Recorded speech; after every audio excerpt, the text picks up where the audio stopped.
Hey, good morning, good evening, good afternoon. It's me, Augusta Foster, host of the Mantalk Monday podcast. I'm gonna bring this down so you can see my handsome face. Hey, so welcome to the podcast. If you're a first time listener, thank you for listening. Second, third time, whatever it is, I greatly appreciate you consuming the content, not just consuming it and watching or listening just because, but doing it because you want to support. And also, my goal in all of this is for you and every listener and everybody to get something out of it, to create a conversation, to use it as something that people can digest a little bit, keep talking about it to where it progresses and it becomes a topic of conversation and you could grow, you can learn, you can get tools. That's why I started this. So my name is Augusta Foster. Again, I'm the host of this podcast. I'm an author, public speaker, I'm a whole lot of things, but first and foremost, I'm a father. So I started this podcast a couple of years ago with the goal in mind of just discussing topics for everyday fathers, whether you be traditional or, as I refer to it, a remixed father. You've taken a route, the road less traveled to where you are now. Either way, you're here now. I'm grateful. So today's topic and today's title is the silent weight, importance of mental health matters. So, if you don't know, the month of September just passed, which happened to be Suicide Awareness Month.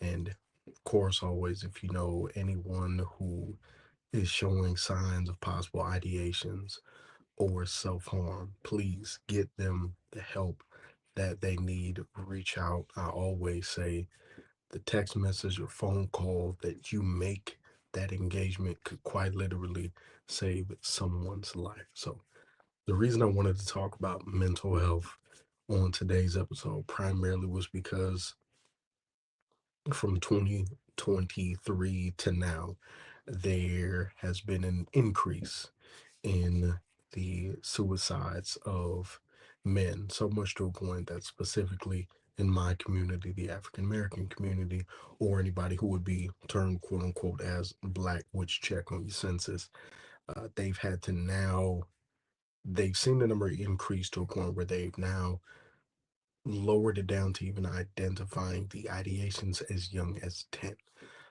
In my group, they're realistically, even though black men are less likely to commit suicide, we are more likely than any other co-partner group amongst our race to commit suicide. We're three times more likely to take our own lives than our women. Men overall are four times more likely to do so than women across the board. They're still seeing increasing numbers in the most common area, uh, men between 45 and 64. Now, the reason I kick all of these numbers out and immediately escalate to suicide is because it's important that we have the discussions. It's important that we have these talks. And as somebody who also serves as a mental health advocate, oh no, I dropped my tape. I believe it's of the utmost importance to attack things head on. So as you're watching this, really sit and think about how you feel, where you mentally, what head space are you in? Seriously. That's why I went quiet. I had to think about it myself.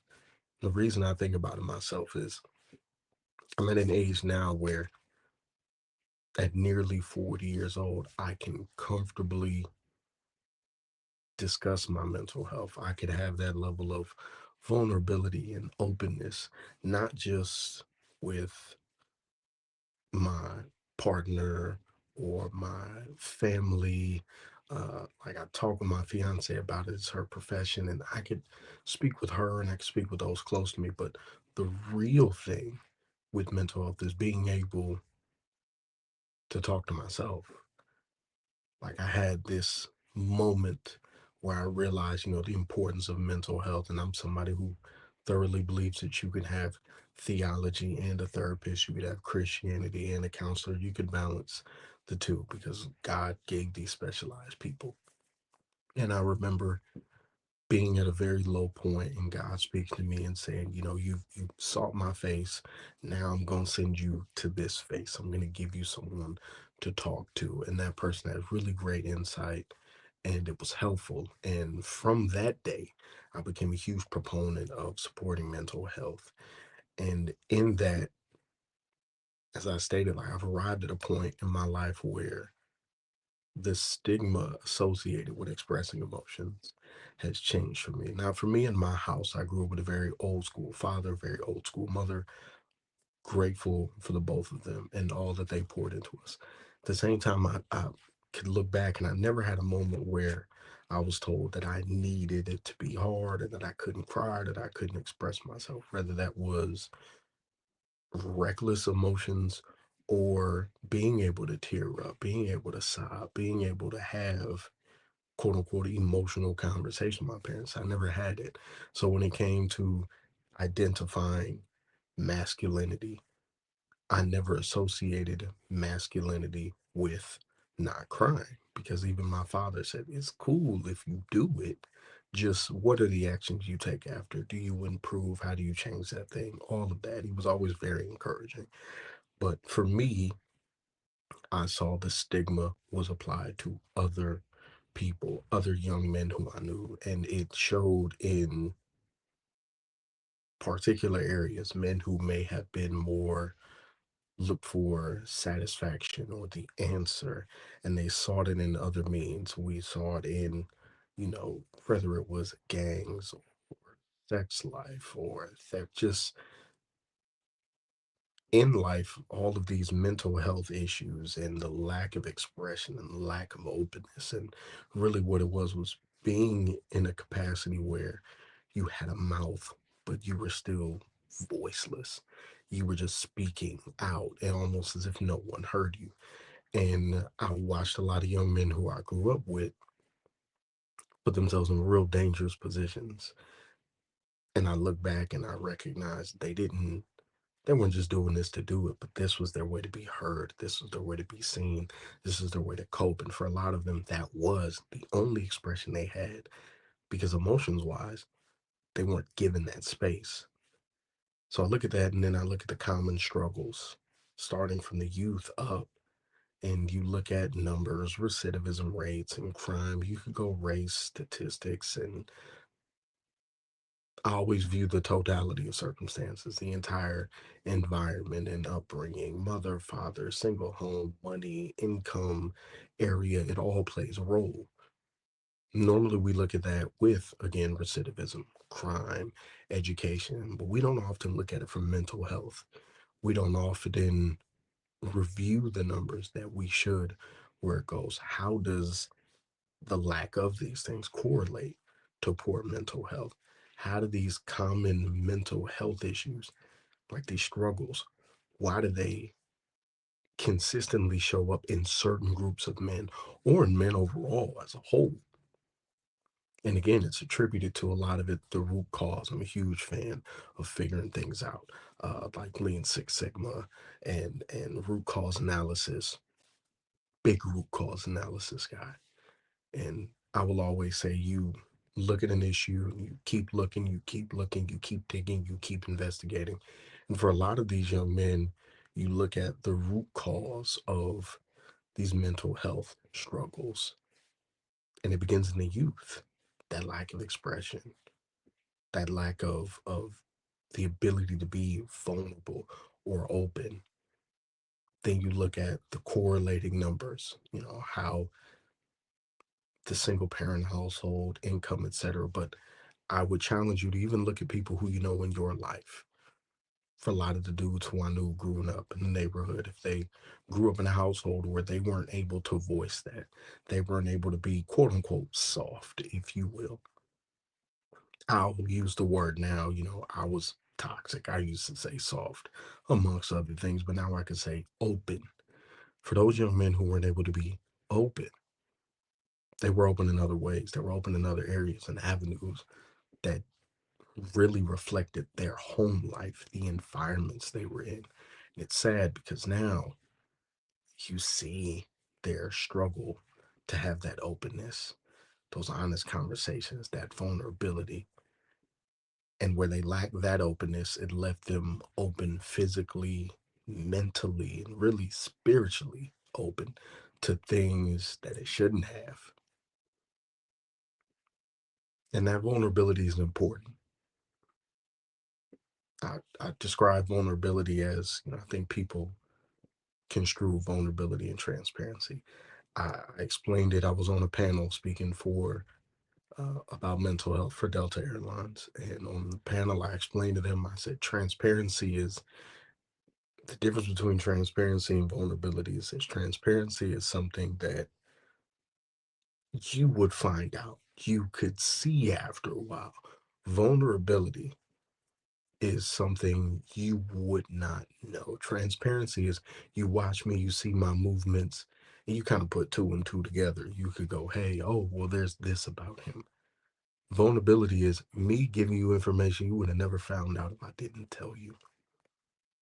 And we have young men who are growing to be old men who've lacked that ability to be vulnerable. Not only have they lacked that ability to be vulnerable to begin, starting in the youth, lack of expression, not being open, not being able to really have a safe space. They're now advancing in age. Like, I love a lot of the older men in my family dearly. And I listen to a lot of their conversations, specifically those who are war veterans. I've had great uncles and uncles who served in Korea and Vietnam, and I listen to them have conversations and older coworkers, and kind of their calm about taking lives and alcoholism and self harm, and it hurts because you can hear the hurt and the pain in their voice, but it's glossed over with laughs because, men don't cry, don't have time.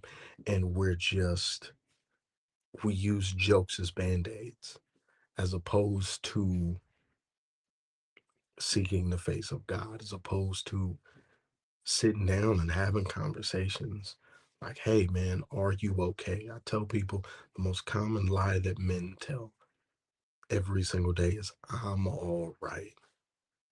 Mental health be shattered, but they'll say I'm all right because I need to put the band-aid on. It just gotta go.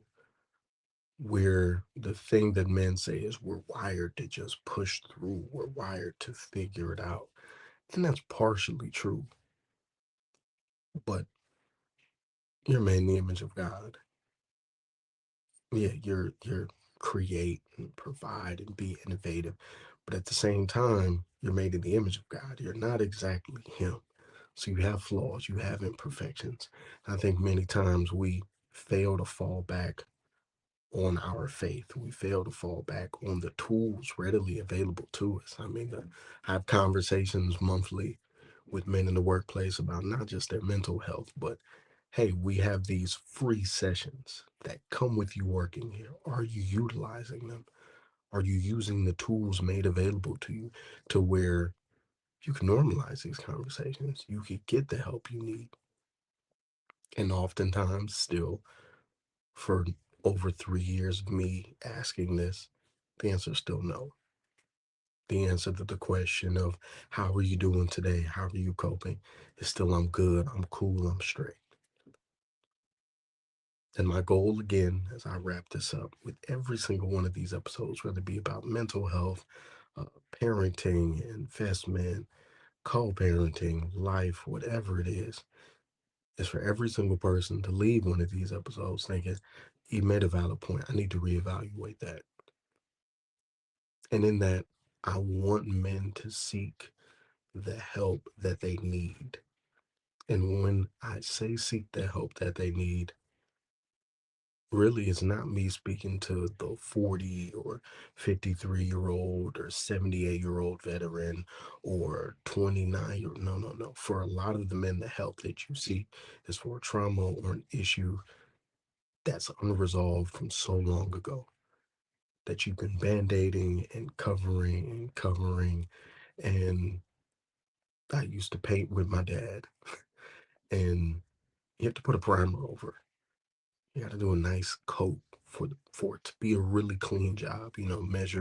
Measure once, cut twice. All of these things, that I learned over time. And what's happened is for us, there's a lot of shoddy work that we've done by ourselves, and we've just gone out and you know, we're we're going out trying to fix all of these things because we've got to fix it. I can fix it. I can figure it out. And we've gone and we try to fix these things, and we try to correct these things, and we try to get these things right. And we're fixing and we're painting, and it's half done because we don't really have the license. We're not really that thorough in that level of work. So out of this, I would tell you, man, go talk to the craftsman. You are the craft. You are the work. Have a talk with God. If you're a non-believer, that's cool. I pray one day you accept Jesus. That's all I can say. I don't force nothing on nobody. So you don't force nothing on you. For those of you who are believers, seek the face of God. For those of you who aren't, I pray that you do. If nothing else, I pray that you would seek some level of help from a professional. Because again, the work you're trying to do on yourself, this mental health work, these quick band-aids, these paint jobs that aren't really getting the job done, go and talk to a craftsman. I mean, if you're not a mechanic, your car is making a noise. You would take your car to somebody who knows how to fix it, who knows what the sound is. If you're somebody who's never worked on anything electrical, you don't know about a panel, about fuses, about voltage, what goes where, how to connect to a junction box. No, that's not your lane. You call someone who's a specialist. So, in all your manliness, all of your toughness, I would hope that out of this episode, you would get the understanding that while you can fix things and you can figure things out, can't do with everything, and that you would go find answers in a specialist. I'm hoping that we could arrive at a point where conversations like this are normal, that they're encouraged, and that the same way we talk sports and basketball and all of the jokes, the same way that we do those things, that we could have real, regular conversations. And not just to have them, but because we love each other and want to see each other live long, abundant lives. So I thank you all for listening. I pray you have an amazing week, day, night, whatever it is. And for that man in your life who you love, they need help. Help them help themselves. Love y'all. Appreciate y'all. Be well. Peace.